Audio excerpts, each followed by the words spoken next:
A fleet of 100 ships sail through the night, breaking the waves of the Atlantic Ocean. It carries a formidable force of thousands of men. For all these soldiers, this will be their first test in combat. They've never faced an enemy, and they don't even know if the men they're about to encounter are their enemies at all. This is because we are not in 1944, and the fleet we're talking about does not sail toward the French coast of Normandy. This scene took place 19 months earlier and more than 1,000 miles to the south near the coast of French Morocco. This is the story of Operation Torch. Plans. As the wheels of war geared up in 1942, Western Allied leaders began considering the prospect of striking back at the Germans and Italians. The Americans had entered the war, and it gave the Allies a significant boost in men and material. British Prime Minister Winston Churchill and American President Franklin Roosevelt considered several different scenarios, of which some were more and some less likely to succeed. In the end, they made the conclusion that the time to invade Europe had not yet arrived, at least not before the Germans and Italians were not defeated on other fronts. By this, they meant Africa. Since the Italian invasion of Egypt in June 1940, the British troops were engaged in a series of battles against the Italian and later German forces in the North African desert. The fighting during this time was marked by the fluctuating fortunes of Axis and Allied forces. After the First Battle of El Alamein in June 1942, the time came to strike a decisive blow to the Axis in Africa. By that time, British and American leaders had already agreed on launching Operation Torch, the landing of Allied troops in northern Africa west of Tunisia. Although the decision to strike the Axis in Africa first was an obvious choice for both leaders, making it happen was not such an easy task. General Dwight Eisenhower, who would be appointed Supreme Commander, Allied Expeditionary Force of the North African Theater of Operations, had devised two scenarios. The eastern option, one that Eisenhower preferred, anticipated the landing of Allied troops in Algeria at Oran, Algiers, and Bone. From these points, Allied troops would quickly advance to Tunisia. Bone, the present-day city of Annaba, was less than 90 miles distant from the Tunisian border. The western option was slightly different. Apart from Oran and Algiers, Allied troops would land at Casablanca in French Morocco. This option would have meant that the Allies would take more time to reach Tunis, but it would have provided them with a secure base for the deployment of arms and supplies. Although the western option seemed less favorable because of Casablanca's distance from Tunisia and the fact that the turbulent Atlantic water could make landing quite difficult, the combined chiefs of staff decided to go with it. This was primarily because of the fear that the landing in northern Africa might trigger the entry of Spain into the war, which would make transport through the Strait of Gibraltar practically impossible. However, a much bigger problem was what kind of welcome party the French forces stationed in Morocco and Tunisia would throw to Allied troops. Would they see them as friends or foes? French forces in Africa. After the fall of France in June 1940, colonial troops of the French colonial empire, known as Armée Coloniale, were torn between loyalties to the Vichy government, which collaborated with Nazi Germany, and the Free French forces led by General Charles de Gaulle, who resisted the Axis powers. Although the Free French controlled troops in French Equatorial Africa, those in West and North Africa were under control of the Vichy government. These forces numbered about 120,000 troops and, more importantly, were in control of the French fleet, which was one of the largest in the world before the war. This created tension and distrust among the Allies, who were uncertain whether French forces in North Africa would fight with the Axis or switch sides to join the Allies. By the time of Operation Torch, French troops in North Africa were not suitably equipped to wage war with the Allies or Axis. However, the formidable naval potential, the air force of 500 modern planes, and a well-established coastal defense still made them a potentially serious opponent. However, aside from being ill-equipped overall, the French had a much bigger problem. Their soldiers' morale was at a very low level, and their loyalty to the Vichy government was uncertain. The attitude of the French forces towards the war was mixed. Although the official stance of the Vichy government required them to defend their positions against any invasion, many soldiers and officers were reluctant to fight against the Allies, seeing them as liberators rather than enemies. It is important to note that this was the case only toward American soldiers, not the British. French still remembered how the British fleet attacked them at Mers el Kabir in July 1940, killing 1,297 French sailors. After all, the United States did have diplomatic relations with the Vichy France, while the British exclusively supported the Free French. In months before the operation started, the U.S. Consul General in Rabat, Robert Murphy, tried to gain support for the offensive from the French Liberation Movement. This was a movement of Frenchmen living in North Africa who did not side with de Gaulle, but opposed collaboration with the Germans and wanted to liberate France. As Operation Torch approached, the French forces became aware something was going on and started preparing for the possibility of an Allied invasion. They fortified their positions and conducted regular drills to ensure readiness. Despite these efforts, the uncertainty about their true allegiance persisted. One thing, however, Eisenhower made certain. If there would be fighting with the French, they would have to fire the first shot. Casablanca. On the night of November 7, 1942, a large American convoy captured the coast of French Morocco with a mission to land troops near Casablanca and capture the city. In command of the Western Task Force that comprised the U.S. 1st Armored Corps was Major General George S. Patton. The plan was to land at 3 different sites: Safi, Port Liate, and Fedala. The first landing took place at Safi, 150 miles south of Casablanca, where Major General Ernest N. Harmon's Sub-Task Force Blackstone was tasked with securing the town port and surrounding areas. The troops began to disembark silently before midnight on November 8th. However, as they approached the beaches, French forces opened artillery fire, forcing the Americans to return fire immediately. By 10:45 a.m., all French batteries were silenced. The Americans captured the town, including key points like the post office, telecommunications station, and port facilities. The next day, French reinforcements attempted to retake the town but were stopped by U.S. Navy planes and ground forces. Harmon then advanced north with elements of the 2nd Armored Division to join the main assault on Casablanca.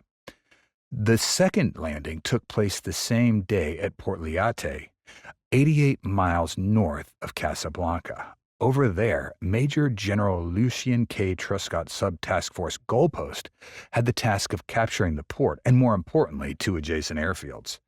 The landing faced even stronger French opposition than at Safi. French planes strafed the beaches, and coastal artillery fired on the landing craft. To make things worse, heavy seas and navigational errors caused delays and confusion. Despite these challenges, the Americans slowly gained ground. The hero of the day was the commander of the destroyer transport Dallas, who sailed upstream the Cebu River with a raider detachment to spearhead the assault on one of the airfields. The most intense resistance came from the Medea fortress. However, after only 1 strafe of Navy bombers, the garrison surrendered. By November 11th, all intense fighting stopped and all targets were put under American control. The main landing at Fedala, a small port close to Casablanca, was led by Major General Jonathan W. Anderson. Subtask Force Brushwood, comprising the 3rd Infantry Division, faced significant difficulties from the very start. High surf and strong currents scattered the landing craft. Many boats were damaged or destroyed, delaying the arrival of troops and equipment. The first troops ashore captured the town of Fedala quickly, but faced continued resistance from coastal batteries. The obstacle was overrun after Colonel William H. Wilbur combined an infantry company with 4 tanks and assaulted the French battery, which caused most problems to the Americans. After only 20 minutes, the battery was silenced. By the morning of November 10th, American troops had established a beachhead and began advancing towards Casablanca. Patton himself came ashore around midday, ready to lead the push towards the city. The Americans faced sporadic resistance, with French forces using artillery and small arms to slow their advance. Despite these challenges, Patton's forces pressed on, determined to capture Casablanca. On November 10th, Americans reached the outskirts of Casablanca. The French were determined to defend Casablanca and engaged Patton's men with artillery and machine guns. Although they were causing significant casualties among the attacking forces, the Americans continued their assault. By the end of the day, American forces had reached the eastern and southern edges of Casablanca. The arrival of General Harman's tanks from Safi bolstered the American position, tightening the noose around the city. As fighting continued, Patton sent Colonel Hobart R. Gay to deliver a ceasefire proposal to the French commander in Casablanca. By November 11th, French resistance began to wane. As the Americans prepared for a final assault on the city, the French commander in Casablanca, recognizing the futility of further resistance, decided to surrender. This decision ended the fighting, and American forces took control of the city. Oran. On November 8, 1942, 400 miles further to the northeast, the Center Task Force, led by Major General Lloyd R. Frendenhall, landed near the city of Oran. This force included the 1st Infantry Division with the 1st Ranger Battalion and Combat Command B of the 1st Armored Division. The plan was to land at 3 beaches along a 50-mile stretch of coastline, beaches X and Y to the west of Oran, and beach Z to the east. At Beach X, 28 miles west of Oran, the landing began at 1 a.m. A series of problems delayed the troops. Unexpected currents pushed transports out of position, while an engine fire in one landing boat alerted the French. Despite these setbacks, the troops reached the shore, although late and scattered. However, even then, the problems continued. Deep draft tank lighters got stuck on a sandbar and caused further delays. By noon, American tanks and support vehicles had broken out from the beach. They captured the village of Lourmel, 10 miles inland, thus securing the beachhead. At Beach Y, 15 miles west of Oran, Brigadier General Theodore Roosevelt's 26th Regimental Combat Team faced similar issues. High surf and inexperienced boat crews delayed the landings. By 6:45 a.m., when most of the troops were ashore, French warship La Surprise appeared and attacked the landing forces. However, the quick reaction from American vessels sent the French ship to the bottom of the sea. By mid-morning, the troops pushed inland and captured 2 nearby villages. However, from there, their advance was slowed down by heavy artillery fire from a hill mass. Beach Z, 20 miles east of Oran, received the bulk of Frendenhall's troops. The 16th and 18th Regimental Combat Teams of Major General Terry Allen's 1st Infantry Division and the 1st Ranger Battalion landed with almost no opposition. The Rangers captured 2 coastal batteries and the town of Arzew by mid-morning.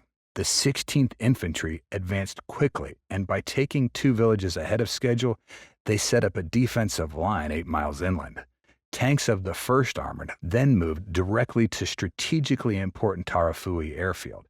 After they captured it, taking 300 prisoners, a fleet of American Spitfires from Gibraltar landed at the airfield. On the sea, Allied forces were not as successful.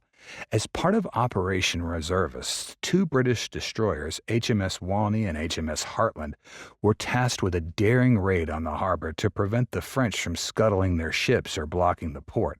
Ships were loaded with American infantrymen from the 6th Armored Infantry Regiment and attempted to sail straight into the harbor and land forces directly onto the docks. However, the raid faced heavy fire from French defenses.